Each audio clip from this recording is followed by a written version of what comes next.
Le moteur d'une Suzuki RMZ4 150 rugissait, projetant de la poussière dans le ciel.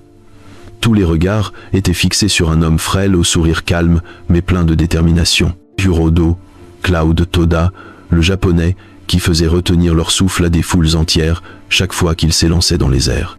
Aujourd'hui encore, il s'apprêtait à tenter un nouveau saut, un saut de passion, de défi et de destin. La moto bondit sur la rampe et Toda s'inclina dans un angle parfait.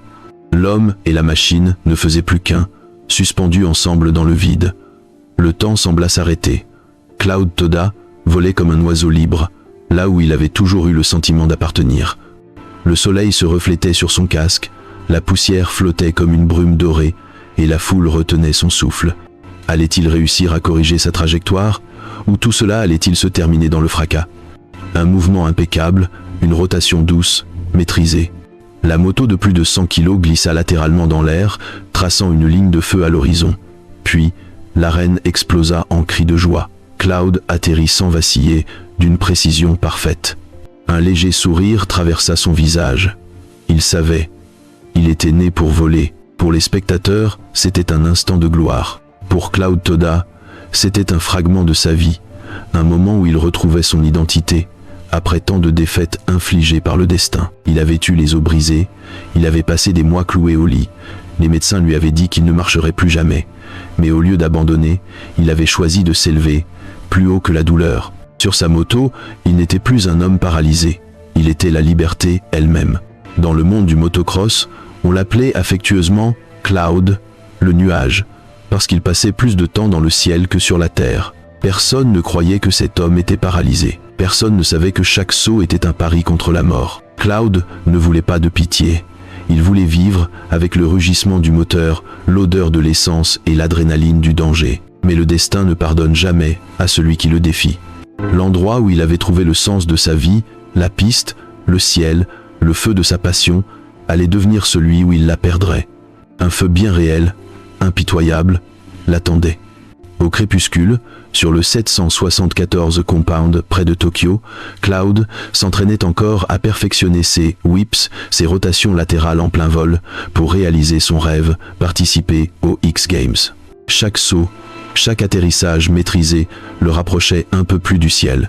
Il souriait, accélérait, oubliait la peur, il n'y avait plus que lui et le vent. Il ignorait que les blocs de mousse du foam pit, censés amortir les chutes et sauver des vies, deviendraient, ce jour-là, le piège de sa mort. Une seule étincelle, un peu d'essence, la chaleur d'un pot d'échappement, et tout allait s'embraser. En quelques heures, les rires se changeraient en cris, la lumière de la gloire en flamme de l'enfer. Cloud Toda, l'homme qui avait défié le destin tant de fois, allait mourir consumé par sa propre passion. Mais dans cet instant suspendu, avant que la tragédie ne commence, souvenez-vous, personne n'a jamais vu Cloud Toda trembler de peur. Lorsqu'il volait dans le ciel, même la mort semblait s'arrêter un instant, car celui qui volait là, on l'avait déjà vaincu trop de fois. Personne ne sait exactement quand Kurodo Cloud Toda a pris pour la première fois le guidon d'une moto. Peut-être était-il encore un enfant, maladroit, mais les yeux déjà illuminés chaque fois qu'un moteur rugissait sur le terrain près de chez lui. Pour beaucoup, ce bruit n'était que vacarme et poussière. Pour Cloud, c'était la musique de la liberté. Il était né dans un pays de discipline et d'ordre, mais dans son cœur brûlait une autre flamme, le désir de défier l'imprévisible, de dompter le vide, de voler au-delà des limites humaines. À l'âge d'une vingtaine d'années, Toda commença à se faire remarquer dans le championnat du Japon de motocross, puis dans le AMA Supercross aux États-Unis, le berceau des pilotes les plus audacieux du monde. Au milieu de dizaines de professionnels sponsorisés, se trouvait ce petit japonais silencieux, réservé, mais capable de faire se lever la foule à chacun de ses sauts. Il n'était peut-être pas le meilleur, mais il était celui qui osait ce que les autres craignaient. Au début des années 2000, Toda devint une figure reconnue du freestyle motocross, FMX. Ce n'était pas seulement un sport, mais un art du vol. Des rotations, des flips, des figures défiant la gravité. Chaque saut pouvait être le dernier, mais pour Toda, le risque faisait partie de la vie. Un jour, il confia à un ami « Je ne veux pas vivre longtemps, je veux seulement vivre vraiment ». Puis arriva l'année 2008. Lors d'un essai pour Suzuki Factory, l'impensable se produisit. Un saut qu'il avait accompli des centaines de fois se transforma en jour de cauchemar. La moto perdit l'équilibre à l'atterrissage. Toda fut projeté hors de la selle et s'écrasa violemment au sol. Le bruit sourd glaça le sang de tous. Il resta immobile, le visage pâle, les yeux ouverts, mais aucune sensation à partir de la poitrine. À l'hôpital, le verdict tomba. Fracture de la vertèbre thoracique T5, avec des dizaines d'os brisés, côtes, bras, jambes. Il avait survécu, mais à un prix terrible, la paralysie totale de la partie inférieure du corps. Quand le médecin lui dit « Vous ne marcherez plus jamais », Cloud ne répondit pas. Une seule larme coula sur sa joue. Ce n'était pas la peur, mais la conscience qu'il venait de perdre ce qu'il aimait le plus, le motocross. Les mois suivants furent un véritable enfer. Allongé sur son lit d'hôpital, il regardait le soleil se coucher sur les pistes, entendait dans sa tête le rugissement des moteurs, voyait ses amis continuer à courir. Le monde tournait encore, mais sans lui. Son nom disparut des classements, les magazines cessèrent de parler de lui. Pour tous, Cloud Toda était fini. Mais pour lui, c'était seulement le commencement, plus cruel, mais aussi plus grand. Quand ses os furent guéris, il affronta la plus dure des épreuves, accepter qu'il avait perdu ses jambes. Il y eut des nuits de larmes et de silence. Mais chaque matin, il demandait à l'infirmière de le redresser, de lui faire bouger les bras, de lui apprendre à respirer à nouveau avec force. Jamais il ne permit au désespoir de gagner. Lors d'une séance de rééducation, il dit à son père, resté chaque jour à son chevet, « Je reviendrai, même une seule fois. Je veux sentir encore les roues toucher la terre. » Ainsi commence son retour. Pas de caméra, pas de public, seulement un homme paralysé, luttant contre l'impossible. Mais dans ses yeux brûlait encore la même flamme, la passion que rien ne pouvait éteindre. Le monde croyait que Cloud Toda était tombé pour ne plus jamais se relever. Mais personne ne savait que, dans ce moment de faiblesse, il renaissait non plus comme un simple pilote, mais comme un symbole de volonté indomptable. La chute de 2008 ne mit pas fin à sa vie. Elle ouvrit le chapitre le plus extraordinaire de sa légende. Chaque matin à l'hôpital, quand la lumière traversait les rideaux pâles, Cloud Toda ouvrait les yeux avec la même question. Est-ce que je pourrais un jour reprendre le guidon ? Cette question devint une obsession, puis une raison de vivre. Les autres voyaient en lui un homme brisé, prisonnier d'un fauteuil roulant. Mais à l'intérieur de ce corps immobile, une tempête grondait le besoin viscéral de revivre au milieu du rugissement des moteurs. Après l'accident, Cloud refusa d'accepter son sort. Il se mit à étudier comme un scientifique. Il lisait des manuels de rééducation de la moelle épinière, apprenait comment renforcer les muscles du torse et des bras, dessinait des plans, notait des idées, tout ce qui pouvait l'aider à retourner sur une moto de motocross. Ce n'était plus un rêve, mais un serment, celui de ne pas laisser le destin définir qui il était. Avec l'aide de son père, Cloud entreprit une traversée de plus de 3 ans, une route pavée de douleur, de sueur et de volonté. Chaque jour, 7 heures de physiothérapie. Ses mains saignaient sur les barres d'acier, son dos brûlait après des exercices infructueux, mais il continuait. Quand le médecin lui conseilla d'arrêter, il répondit simplement « Si je m'arrête, je mourrai avant même que mon corps ne meure. » Aïe. Le monde avait déjà oublié son nom, mais lui continuait à se battre, seul, en silence, avec acharnement. Jour après jour, il réapprit à équilibrer son corps, à contrôler sa respiration, à transformer la douleur en allié. Puis un jour, l'incroyable se produisit. Cloud remonta sur une moto pour la première fois depuis son accident. Ce n'était pas une simple Suzuki RMZ 450, c'était une machine née de l'amour et de la foi. Ses amis et son père l'avaient reconstruite ensemble, des sangles de sécurité, des barres de maintien, un système d'embrayage et de vitesse entièrement contrôlé à la main. Il ne pouvait plus bouger ses jambes, mais ses bras étaient puissants et sa volonté indestructible. Lorsque le moteur rugit, le son résonna comme un appel venu d'un autre monde. La poussière se souleva, la fumée flotta dans l'air, et dans ses yeux brilla la lumière d'un homme qui venait de retrouver son âme. Il saisit la poignée d'accélérateur, la tourna doucement. La moto avance, le vent lui fouetta le visage, les vibrations emplirent sa poitrine. Ses mains tremblaient, non pas de peur, mais d'émotion. Pour la première fois depuis des années, il se mouvait à nouveau, il vivait. « Je n'ai pas besoin de mes jambes, » dit-il en souriant, « tant que je peux voler. » Dès ce jour, Cloud recommença à s'entraîner, pas à pas. Les courtes lignes droites devinrent des virages, puis des sauts. Il tomba, se blessa, saigna, mais riait à chaque fois. Pour lui, Tomber sur la piste valait mieux que rester immobile sur un lit d'hôpital. Son père l'observait souvent de loin, les yeux humides.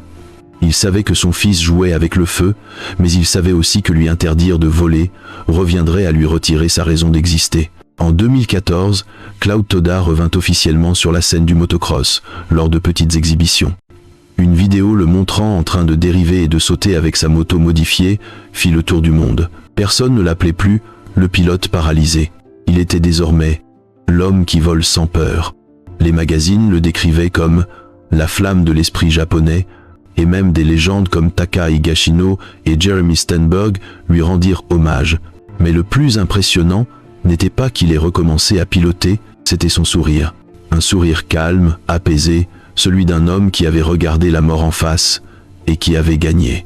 À cet instant, Cloud Toda n'était plus seulement un pilote, il était un symbole de courage indomptable, une preuve vivante que rien n'est impossible pour qui ose continuer. Un jour, il déclara « Chaque chute est une leçon. Chaque fois que je me relève, je me rapproche un peu plus du ciel. Mais le ciel n'abrite pas que la lumière. Quelque part, le feu du destin l'attendait encore. Et bientôt, il s'élèverait une dernière fois pour savoir si le nuage pourrait, une fois de plus, traverser les flammes. » L'hiver 2015 enveloppait Tokyo d'un ciel gris et lourd. Un vent glacé soufflait sur les collines de la banlieue, là où s'étendait le 774 Compound, le paradis des pilotes japonais de freestyle motocross. Au milieu des échos de moteurs et de poussière, apparut Cloud Toda, avec son éternel sourire calme, ses yeux brillants et ses mains marquées, serrant fermement le guidon.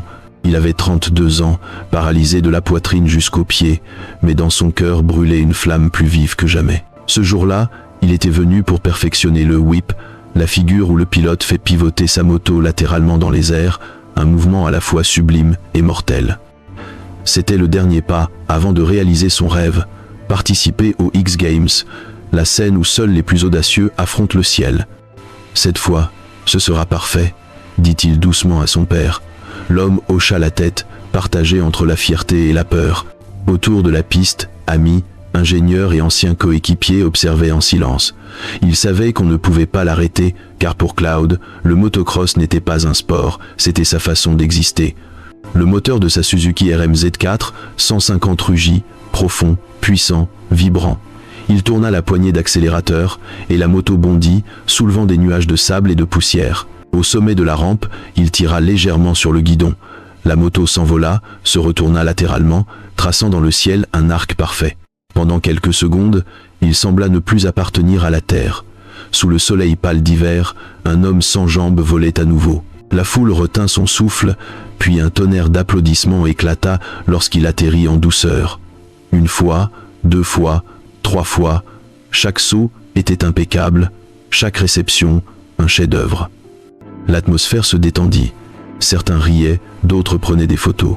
Cloud, lui, resta concentré, fixant la rampe avec ce regard calme qu'il avait avant chaque défi. Il allait tenter un dernier saut, juste un de plus, celui qui allait tout changer. Il accéléra, la moto monta la rampe à toute vitesse et s'élança dans le ciel. Le vent siffla dans son casque, son cœur battait fort. Il inclina légèrement la moto, puis la redressa, alignant les roues vers le sol, prêt à atterrir dans le foam pit, cette fosse remplie de cubes de mousse censés amortir les chocs. La moto toucha la mousse, rebondit légèrement, puis s'immobilisa. Les cris de joie éclatèrent. Il avait réussi. Tout était parfait. Mais quelques secondes plus tard, un petit pof sec retentit. Une mince fumée s'échappa de l'échappement. Personne ne s'en inquiéta, un détail banal après des heures d'entraînement. Puis une petite flamme jaillit, toucha la mousse, et l'enfer se déchaîna. En un instant, le feu se propagea à une vitesse inimaginable. Les flammes avalèrent les cubes de mousse, un souffle d'air les attisa, et en quelques secondes, le foam pit devint un brasier géant. Les cris résonnèrent. Quelqu'un tenta d'attraper un extincteur, un autre voulut se précipiter vers lui, mais la chaleur était insupportable. Cloud Toda était prisonnier, attaché à sa selle par les sangles de sécurité. Ces mêmes sangles qui lui avaient permis de retrouver l'équilibre le maintenaient maintenant prisonnier des flammes. Il essaya de bouger, de détacher les ceintures, mais son corps refusait d'obéir. La fumée envahit son casque, les flammes léchaient le métal. Il cria, non pas de peur, mais pour empêcher ses amis de s'approcher. « Ne venez pas, il est trop tard, hurla-t-il d'une voix brisée. Autour de lui, ses proches pleuraient, tentaient désespérément d'ouvrir un passage dans le feu, mais la température dépassait toute limite. En quelques minutes, la fosse entière se transforma en un océan de feu. Le rouge des flammes colora le ciel, la fumée s'éleva haut dans les nuages, formant une lueur sanglante sur l'horizon. Et là, au centre de cet enfer incandescent, Cloud Toda livrait son dernier combat contre le feu même. Quand les pompiers arrivèrent, il n'y avait plus rien à sauver. Seulement la carcasse fondue de la moto, l'odeur de carburant brûlé et le silence. On retrouva son corps assis droit sur la selle, la tête légèrement baissée, les mains toujours serrées sur le guidon. Il était parti comme il avait vécu, sans jamais lâcher prise. Le 29 décembre 2015, Cloud Toda mourut dans les flammes du 774 Compound. Un accident cruel, absurde et pourtant symbolique, car il vécut et mourut pour la même chose, sa passion. Peu être n'a-t-il jamais craint le feu, car c'est dans ce feu, dans cette lumière dévorante, que Cloud Toda trouva enfin la liberté absolue. Quand l'incendie du 774 Compound fut enfin éteint, un silence absolu tomba sur les lieux. La fumée montait encore en colonnes épaisses vers le ciel gris et froid de Tokyo. L'odeur du carburant brûlé, du plastique fondu et du métal carbonisé emplissait l'air. Une odeur lourde, inoubliable, qui entrait à jamais ceux qui se trouvaient là, ce 29 décembre 2015. On raconte que, lorsque les flammes se sont éteintes, personne n'a pu parler. Le vent soufflait à travers les bâches déchirées, et les derniers blocs de mousse crépitaient encore sous la chaleur. Au centre du terrain noirci, on distinguait le cadre tordu d'une Suzuki RMZ4 150, déformée mais encore reconnaissable. Et pendant un instant, certains jurèrent qu'ils voyaient encore la silhouette de Cloud Toda, comme s'il n'était jamais parti, comme s'il s'était arrêté un moment, suspendu entre la vie et l'éternité. La nouvelle de sa mort se répandit en quelques heures dans tout le monde du motocross. Du Japon aux États-Unis, de l'Europe à l'Australie, la stupeur fut la même. Un choc, un vide, un silence. L'homme qui avait défié l'impossible, celui qui incarnait la volonté et la résilience, avait disparu, consumé par la même passion qui l'avait fait vivre. Les pilotes refusèrent d'y croire. Ils pensaient à une erreur, une rumeur. Puis les images sont arrivées, les articles, les titres, et plus personne ne parla. Dans ce monde où la vitesse et le risque font partie du quotidien, la mort n'est pas une étrangère. Mais la mort de Cloud Toda n'était pas comme les autres. Ce n'était pas une chute sur la piste, ni une erreur technique, c'était la trahison cruelle d'un dispositif conçu pour protéger. Le lendemain, les journaux annoncèrent « Le pilote paralysé Cloud Toda meurt lors d'un entraînement, incendie déclenché par le moteur dans une fosse de mousse ».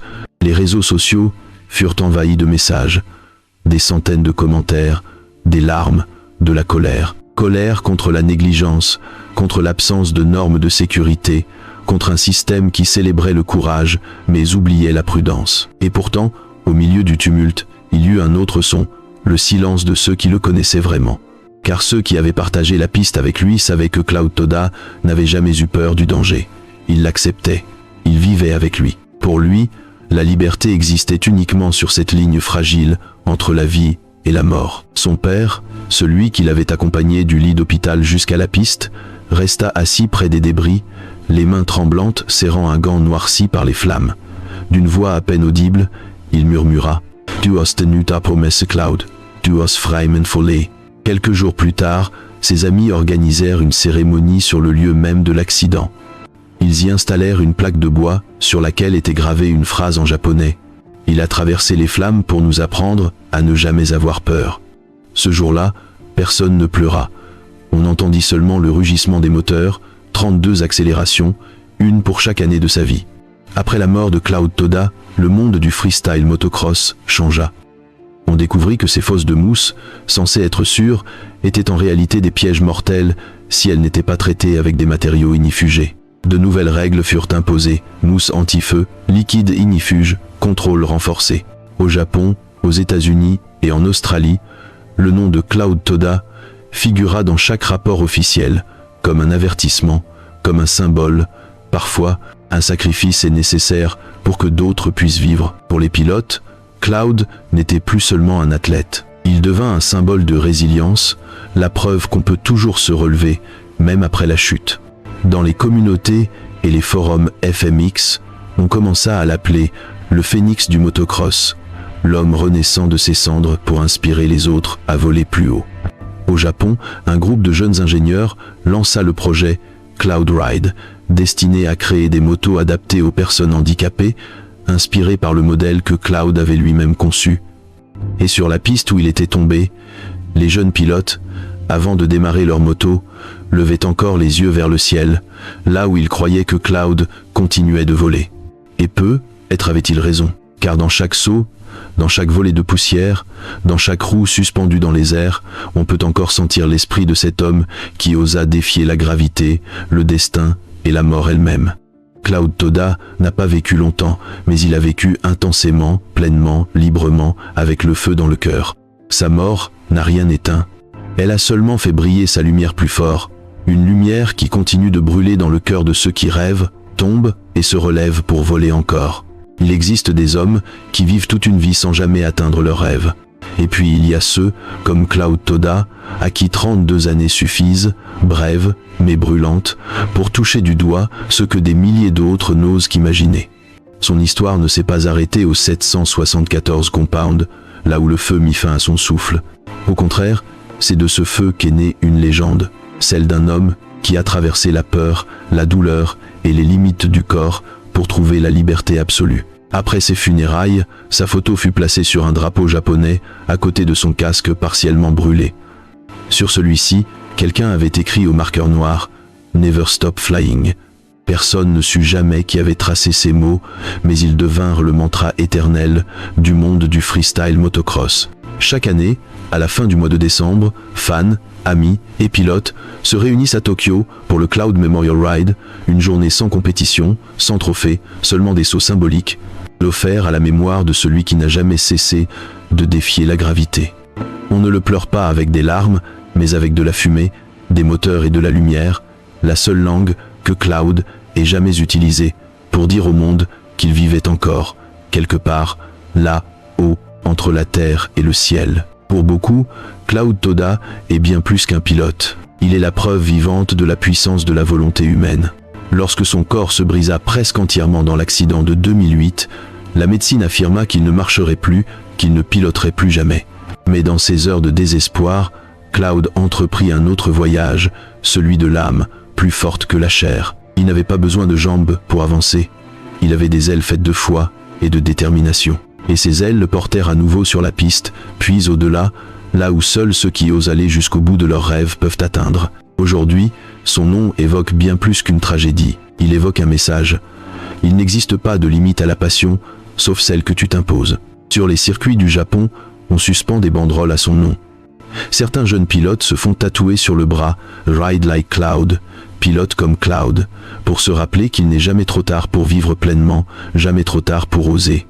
Aux États-Unis, un documentaire sorti en 2019, Cloud, The Fire and the Flight, retrace son parcours de la chute à la renaissance jusqu'à l'incendie fatal. Le film se conclut sur un plan lent. Un casque qui tourne dans l'air, accompagné de la voix de Cloud, enregistrée lors d'une ancienne interview. « Si je pouvais voler une seule fois encore, je donnerais tout. » Et il l'a fait, d'une manière que seuls les esprits véritablement libres peuvent comprendre. Des années plus tard, ses amis racontent encore son histoire. Il ne parle pas des flammes, ni de l'accident. Il parle de son sourire, de son regard, de cette façon qu'il avait de saluer le public après chaque saut, qu'il soit sur un fauteuil roulant ou sur sa moto. Ils disent que Cloud Toda n'a jamais été handicapé. Il était simplement un homme qui avait trouvé une autre façon de voler. Et est-ce pour cela qu'il n'est jamais vraiment mort, car ceux qui vivent entièrement pour leur passion ne meurent pas, même lorsque le feu consume leur corps, leur âme continue de briller. Aujourd'hui, sur le site de l'ancien 774 Compound, se dresse un petit monument d'acier représentant un motard traversant un anneau de feu. Au-dessous, une phrase gravée en japonais, « La liberté ne signifie pas échapper au danger, elle signifie apprendre à vivre avec lui ». Et juste en dessous, une ligne unique, « Cloud Toda, 1983-2015 ». Chaque soir, lorsque le soleil se couche sur Tokyo et que la dernière lueur glisse sur les toits d'acier, les jeunes pilotes lèvent les yeux vers l'ouest, là où la lumière se fond dans les nuages. Ils sont convaincus qu'au-delà du vent, quelque part dans les hauteurs, un homme continue de voler, de sourire et d'exécuter son whip parfait, car Cloud Toda n'est jamais tombé. Il est simplement devenu une partie du ciel.